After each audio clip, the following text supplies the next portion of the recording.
Welcome in everybody to another edition of Major Push Wrestling, where we give wrestling the major push that it deserves. I am your host, Gino. I am joined by my colleague from No DQ, Oofman. Oofman, how you doing? What's going on, Gino? Doing all right. Interested on this topic. It's going to be fun. So let's get this thing rolling, boy. Let's do it. And our topic today for you guys is going to be if you were Triple H or TKO, depending on who you think really pulls the strings in creative, who would you book to be a first time world champion in 2026? All right. So there are many choices that we could pick from.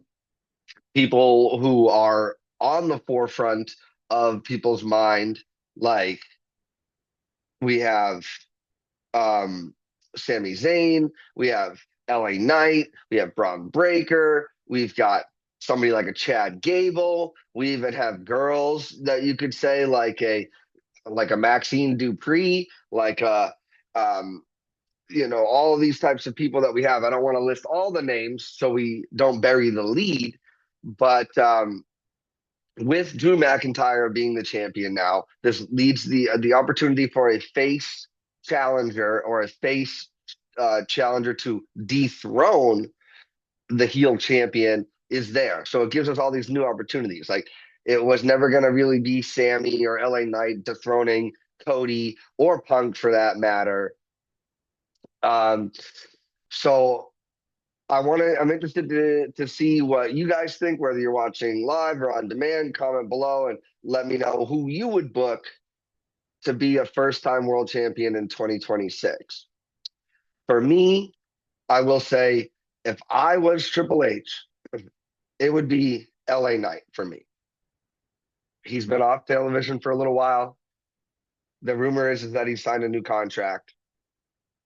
Hopefully that means that he's going to have something good in 2026. However, like one of the past episodes I did of Major Push Wrestling Talk Show podcast, it seems like they book their champions to uh, like not really have a storyline, and the people who re-signed with WWE, which is another topic I did, was they don't really give you a push. We talked about Drew McIntyre. Well, that was different now, but when he re-signed towards WrestleMania season, we talked about Chad Gable. He could have won the Intercontinental Championship, but no, when he re-signed, and now apparently LA Knight was re-signed and he's off television. So I'm still going to say I think LA Knight has the tools. He is older, but he's got the tools. He can talk. He can go in the ring. He's got the look and he's got the personality. The problem is it feels like they don't want to give him a live microphone anymore. They only want him doing backstage talking segments. So I don't know if this is something that they're going to do. But for me, I would be pulling the trigger on LA Knight. Maybe not during WrestleMania season, but maybe in like SummerSlam time period. So I would say LA Knight, and there are a few others on the list, but I don't want to take any from Oofman. So Oofman, I'm going to throw it over to you now. Thank you so much for joining me and helping me out with this topic. If you were Triple H or TKO, who would you be booking as a first-time champion in 2026? Yeah, it's just funny how we started before we recorded. We're talking about games and stuff like that. So we're basically Monday morning quarterbacking here. I apologize for my voice, fighting a cold, Me somewhat winning. too. But yeah, sometimes in wrestling, again, we can fantasy book all we want, but sometimes when there's someone's quote unquote hot on the verge or there's something there with them, you sometimes have to be bold and go with it. So my choice would have been Braun Breaker when they kicked Seth Rollins out of the group. The Mhm. crowd went insane. And to both for WWE, TKO, and basically anybody, what do you really have to lose besides your plans? But the question is, do you really have plans for it? So not to bring back history or anything like that, but like the Cena retirement tour, we you spoke about it on your channel. We spoke about it on No DQ. We spoke about it together other times. Did Triple H really have a plan for the retirement tour? And from what we saw, no, he didn't. So, but in this case, when you have somebody hot like LA Knight, Like who did I always post this on reviews or on pages on social media. When you see someone quote unquote hot or getting a push on their own or just the audience accepting and they go nowhere, case in point, LA Knight, possibly Sami Zayn. The question you ask yourself is who do they piss off backstage? Because it's like, again, don't give them the title and give them a 6 year run like Bruno or something. But if somebody is hot, if the fans are behind them, literally behind them, what do you have to lose? I mean, we all know TKO loves money. So imagine if Braun Breaker got the title. Imagine if they did put the strap on LA Knight. You're not telling me that their merch are gonna explode. You're not gonna tell me they're gonna make money backstage. Yeah, the replica belts are making money regardless of who's on it. But what if you have this hardcore fan base of LA Knight fans? LA Knight wins the World Heavyweight Championship. And then you look at your logistics and your stats and like, oh wow, we sold more world heavyweight titles. TKO loves money. So my question anytime to answer your question is basically whoever is on fire, why not? What do you have to lose? Really nothing. All you have to do is gain again in this really weird time of Netflix and the new rating system. Ratings, I don't worry about that anymore. I look at what TKO loves, which is money. So what are exactly? It's Shane said it better. It's all about the money. That's all. It's about the Benjamins. That's what it's all about. For TKO, WWE, Triple H, he probably has his people. The whiteboard name, as we know in WWE Unreal, he has his whiteboard selection. But TKO loved money, so my picks would have been Braun Breaker. Why they removed him from that battle royal? I'm not saying it was right there, but it's like, come on, it's right there. Give him the strap, put the rocket on the back on his back, see where it could have gone. But they went to CM Punk. All right, cool. I'm happy for Drew. I was so happy about him. Spoiler alert. I guess it's not a spoiler that much, but Drew, new champion, great. I loved it when, like, again, think back to like you said when he left, he came back. Think back to the Rumble in 2020 when he eliminated Lesnar. That crowd in, I believe, Houston. They were no Minute Maid Park, wherever that is. That place exploded when he eliminated Lesnar, and when he won, the place was crazy. Too bad his Mania spot was in a basically a warehouse, and he never got the crowd behind him. Now Berlin was totally behind him. What's going to happen when he comes to the States? I think we're going to appreciate it because I love Cody, great guy, great champion, but it was time. If they didn't change the strap on Monday between Braun and Punk, which I figured they wouldn't, all eyes pressure was on Drew. It's like if he loses again, he's a schmuck. I'm sorry. I love you, Drew, but he would have been labeled a schmuck. Sorry, kind Mhm. of like what LA Knight is being labeled now. How many times are you going to put him in the main event title match or the main event scene and he loses? The fans somehow, but due to the grace of God and the booking committee gods in heaven, LA Knight is still over. Props to him, but it's going to come to a point where the fans are just going to be like, oh, LA Knight again. So my picks would be Braun Breaker. I agree with you. Perhaps Sami Zayn. Is that where we're headed? Like you said, we're heading to WrestleMania season. We're Rumble on its way. It's interesting with Drew a heel now as the champion. Personally, I would like Drew to hold the title for a good time.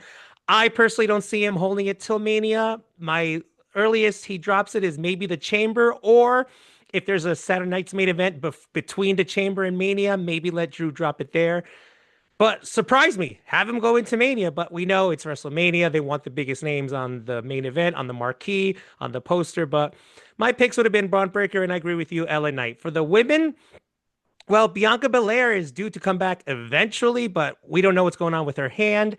Jade is floundering as champion, and I forgot who's women's world heavyweight champion at the moment. It's Stephanie Becker, and I think they need Cynthia. to take the strap off of her immediately. But is there a woman that has not won the championship, either the WWE Women's Championship or the World Heavyweight Championship, that you might pull the trigger on going into 2026? That's the thing. I'm more on going to establish names there. I would like to see Liv with it again. She was great with this. She was a great heel champion. She taunted everybody. She was just fantastic. I would actually, in this situation, put the strap back on Liv and see where she can go another, again, lengthy reign, not again 6 months or a year or 20 years or anything like that. Just put it back on her. Have the faces challenge her. We know Rhea's eventually going to win the title again. That's fine.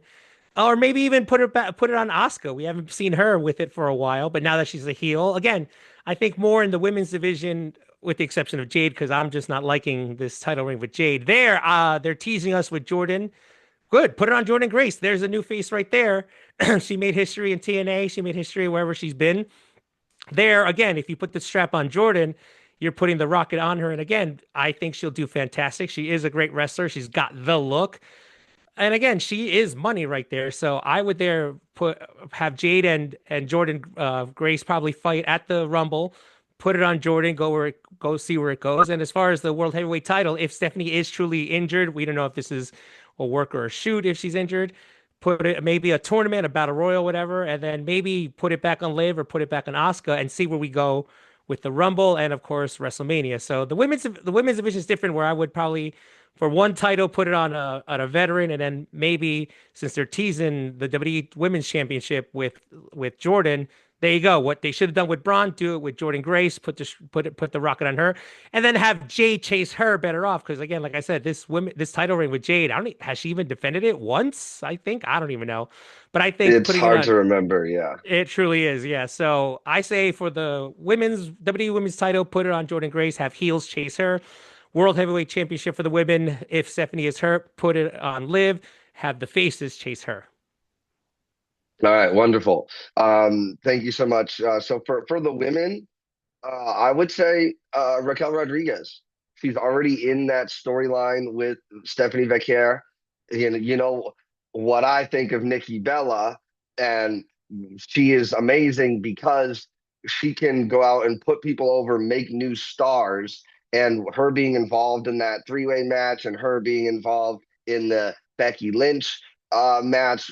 I think it was at SummerSlam or whenever it was over the summer. Like those are that's how you make new stars. You get people that people are interested in and put them in there with somebody who the fans can get to know through that experience. Kind of like what they're doing with the Open Challenge, kind of like what they were doing with the with Cena's retirement night at Saturday Night's Main Event. But remember, Raquel Tahana bombed Cena. So if they don't pull the trigger on her soon, then what was the point of that? You mentioned Liv Morgan. Obviously, she's been a champion before. Obviously, she's the hottest thing in women's wrestling right now because of her personality and how over she is with the crowd. Um, so for me, it was LA Knight and Raquel Rodriguez. But I also feel that with the there's this push and pull from other people, and I really believe that the Saudi Arabian Royal Rumble sets up perfectly for a Sami Zayn to have a first time championship run. Like it's frustrating because all last year, or maybe it was even in 2024, they were talking, "Oh, you've never been a champion. I'm going to be a champion one day. You're never going to be a champion." And like, okay, like I get it. That's the truth that he hasn't been a champion, but like, why even? That's like burying somebody to say that if you're not going to eventually give him the strap. And since he is Arabic or Muslim or whatever, it's his religion. I think that would be the opportunity. Maybe have Drew versus Sammy and Sammy wins it because we don't need these 18-month long title reigns. We don't need them. So you could have it not. I know the idea out there is that hot potatoing the title is dumb, but like it's not hot potatoing it. Like we had Mankind, The Rock, Triple H, Stone Cold, Kane, Undertaker, RVD, like all these guys coming up in like the Attitude Era, and like they all had their opportunity with the strap, and they're all Hall of Famers now. Like give them the opportunity. If it's not working, like unfortunately, like with Jey Uso, like even though he was selling merch and doing all this stuff, like you can take the strap off of them. Like it's just, I mean, they tried it with Damian Priest, and Damian Priest is elevated permanently because of that. He's wrestling in main events. He's wrestling in ambulance matches and all these types of things. Like when you hear Damian Priest's music hit, like you have to take him seriously now. Where everybody was calling him bisexual Undertaker, now people like respect him. So we've Sami Zayn's the ultimate underdog, and I think that the crowd, if you're not going to do it in Toronto or Alberta or wherever he's actually from in Canada, then I think Drew might even lose it on his first job. Now, I want Drew to have it for a while, so like I'm torn, but it feels like this is set up for Sami Zayn to also potentially be a first-time world champion. But maybe they save it until WrestleMania in Saudi next year, which could be even bigger. And like Kevin Owens hopefully will be healed by that time, so he can come out and celebrate with him and blah blah blah blah blah. So for me, my number one is LA Knight. My number two is Sami Zayn. For the women, my number one is Raquel Rodriguez. And I think that they did good work with Maxine Dupree. She clearly has more work to do with her in ring, but I think that the opportunity is there because the crowd is behind her. Like they're building her into a star the way you're supposed to. You give somebody an opportunity that the fans think has put in the work and that they deserve it, and we'll see where it goes. So to recap, your choices were you wish that they had already pulled the trigger on Braun Breaker, and you'd kind of prefer the women's title picture to shift, but not really like a first time champion in that. Um, yeah, well, we'll see how it goes. We know that Triple H takes a lot of heat online, whether it's right or whether it's wrong. TKO takes a lot of heat online, not as much as I think that they deserve, because I think Triple H is like that Roger Goodell. He's like the face that people like voice their frustrations to, and that is like the buffer or the filter. But I do think that TKO deserves a little bit more criticism for what feels like their control of the situation. Um, so yeah, those are some names that we hope to see moving forward in 2026. We're finally on the road to Royal Rumble. They weren't even talking about Royal Rumble on freaking Raw, but they actually addressed the Royal Rumble on SmackDown. So we're officially on the road to Royal Rumble, and we're officially on the road to WrestleMania after that. Any final thoughts, Oofman? Well, I like what you said about Triple H takes the blunt of it more than TKO. Well, in a way, Triple H is putting himself out there. He's always out there. He's in the post show, not the press conferences anymore, the post show things when there's a new another new era, there he is. So that's why I think Triple H takes the blunt of everything, because he's always there. So it's like you're saying, um, I'm a Giants fan, I know, haha. We boo the owners, the Maras, and the Tishes. But if Roger Goodell was at, let's just say, it almost at every Giants game, I would boo Roger Goodell because I can see him. It's like, there's Roger, boo Roger, the Giants stink, blah blah blah blah blah. And I wouldn't boo the Tishes or the Marshes, the true owners of the Giants. I would look at the authority figure of the moment. So yeah, TKO doesn't really get a blame because you don't really see them. You see them in interviews on CNBC and news stuff. But who's there at pay-per-views? Who's there on the shows? Who's there doing the interviews for WWE? It's Triple H. So I agree that he deserves the blunt of the blame.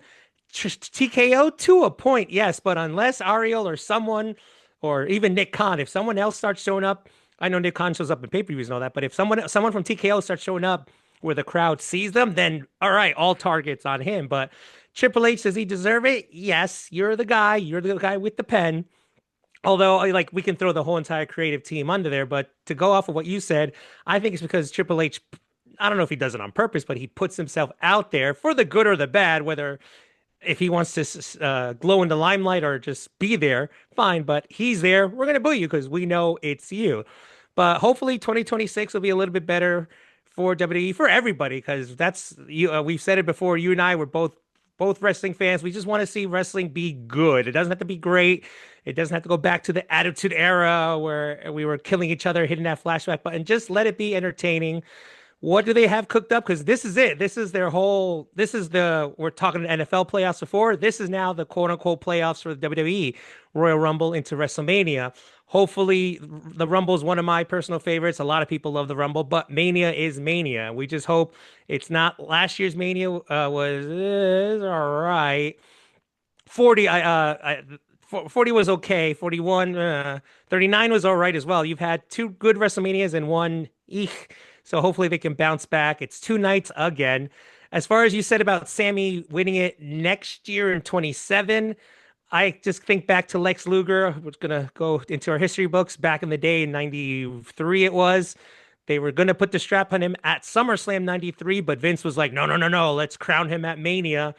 And what happened? The fans just weren't buying him as the new Hogan. What happened? The fans went back to Bret, deservedly so. So they go to the Rumble in 94.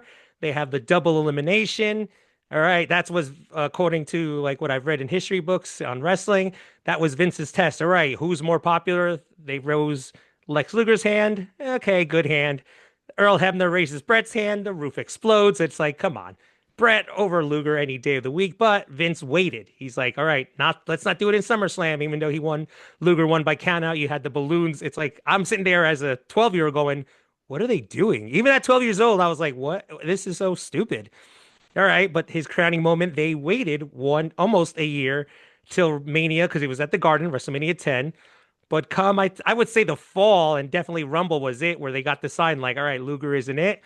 And of course, they went back to the good old rival Bret Hart and what they should have done in the first place. But for Sammy's sake, I hope he stays hot. And if they do crown him at next year's Mania, hopefully he stays on fire. If not, I just hope the fans we stay behind him because if come the fall or even Rumble this time, good God, this time next year, will Sammy still have that fire? Will the fans still want him to see him to win?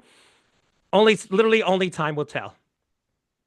Absolutely. Well, thank you so much, Oofman, for joining me and for sharing your insight. Always a pleasure to do these with you and to work with you. I look forward to many more opportunities to do this, whether it's here, whether it's on your channel. Speaking of your channel, where can the people find you?